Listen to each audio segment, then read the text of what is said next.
स्वागत है आपका विशेष में। आपके साथ मैं हूं मीनाक्षी कनवाल। लेकिन शुरुआत इस वक्त हम कर रहे हैं बड़ी खबर के साथ। आज बारी विपक्ष की है। विपक्ष की तरफ से राष्ट्रपति पद की उम्मीदवार मीरा कुमार का मेगा शो है। नामांकन दाखिल वो कर चुकी हैं, संसद भवन इससे पहले पहुंची थी।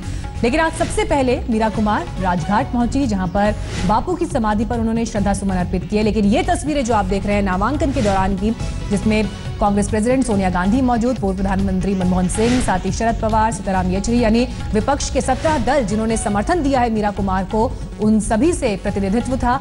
और उनकी मौजूदगी में मीरा कुमार ने नामांकन दाखिल किया। और ये अलग अलग तस्वीरें आप देख रहे हैं आज दिन भर की। जब दिन शुरू हुआ तो सबसे पहले राजघाट जाकर श्रद्धा सुमन अर्पित किए, बापू का आशीर्वाद लिया। फिर अपने पिता के समाधि स्थल पर वो पहुंची, समता स्थल जहां पर बाबू जगजीवन राम की समाधि है, वहां जाकर आशीर्वाद लिया। और इसके बाद मीरा कुमार पहुंची आज संसद भवन।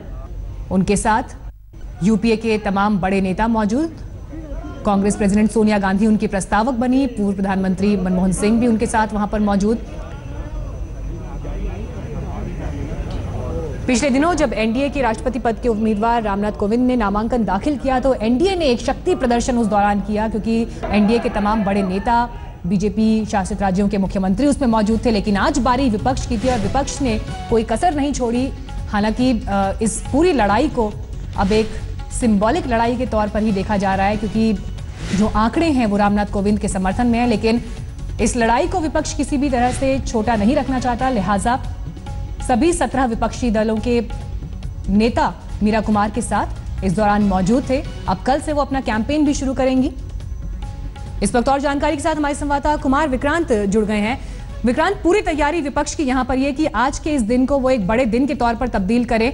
हालांकि दलित वर्सेस दलित की बात यहां पर मीरा कुमार भी नहीं कर रही हैं और कह रही हैं कि विचारधारा की लड़ाई है और इसी के साथ वो आगे बढ़ेंगे। क्या मैसेज आज विपक्ष ने यहां से दिया?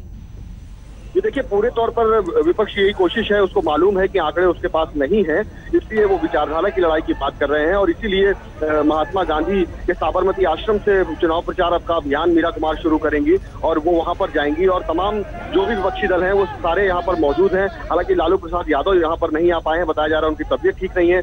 राहुल गांधी ने हालांकि ट्वीट किया, वो भी यहाँ पर मौजूद नहीं है। लेकिन सोनिया गांधी और शरद पवार समेत, सीताराम येचुरी, जगदीश चंद्र मिश्रा समेत तमाम बड़े नेता यहाँ पर मौजूद रहे। और सभी का यही कहना है कि विचारधारा की लड़ाई है।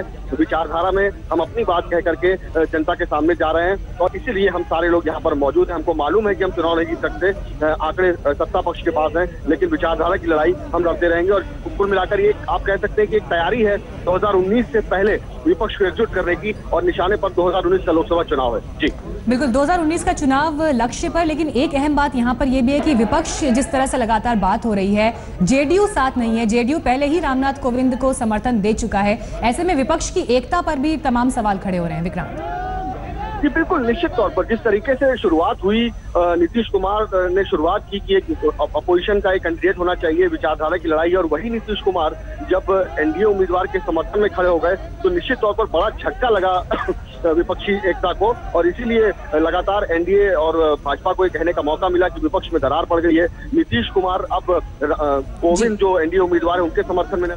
और सवाल इसीलिए लगातार जेडीयू के ऊपर भी कि जेडीयू का स्टैंड जो है वो विपक्ष में अब कहां तक जारी है। लेकिन बिहार में महागठबंधन पर जारी तकरार के बीच जेडीयू नेता केसी त्यागी ने कहा कि वो सरकार के अच्छे कामों का समर्थन करेंगे। जेडीयू जीएसटी का भी समर्थन करती है। केसी त्यागी से एक खास बातचीत की हमारे संवाददाता अशोक सिंघल ने। क्या बिहार में महागठबंधन की सरकार चलेगी या नीतीश कुमार बीजेपी के साथ जाएंगे? बात करने के लिए हमारे साथ मौजूद हैं जेडीयू नेता केसी त्यागी जी। त्यागी साहब, सब तरह से बयान आ रहे हैं, नीतीश कुमार को ब्लेम किया गया है कि मीरा कुमार की हार के लिए पहले उन्होंने शुरुआत कर दी है। तो सवाल ये उठ रहा है कि कितने दिन ये सरकार चलेगी बिहार में? नहीं, जनता का जो मैंडेट है और जो हमारा संकल्प है वो 5 साल के लिए है। हमने बिहार की जनता से गुड गवर्नेंस के लिए नीतीश कुमार के नेतृत्व में 5 साल की मियाद मांगी है। और सहयोगी दल का रवैया अब तक सकारात्मक रहा है। राष्ट्रपति के चुनाव को लेकर के सहयोगी दलों की जो आपत्तियां हैं वो निराशाजनक रही हैं, जिसका हमने उनको आगाह भी कराया है। और हमें उम्मीद है कि नियर फ्यूचर में कोई इस तरह की घटनाक्रम किसी तरफ से नहीं होगा जिससे गठबंधन की आयु कम हो। लेकिन ये कहा जा रहा है कि आप लोग बीजेपी के साथ ज़्यादा कंफर्टेबल थे। आप ही का एक बयान आया है कि हम इस महागठबंधन से ज़्यादा बीजेपी के साथ कंफर्टेबल थे। श्री अटल बिहारी वाजपेयी के नेतृत्व में 15 सालों का जो जनता दल यू के नेताओं का अनुभव है वो अच्छा है।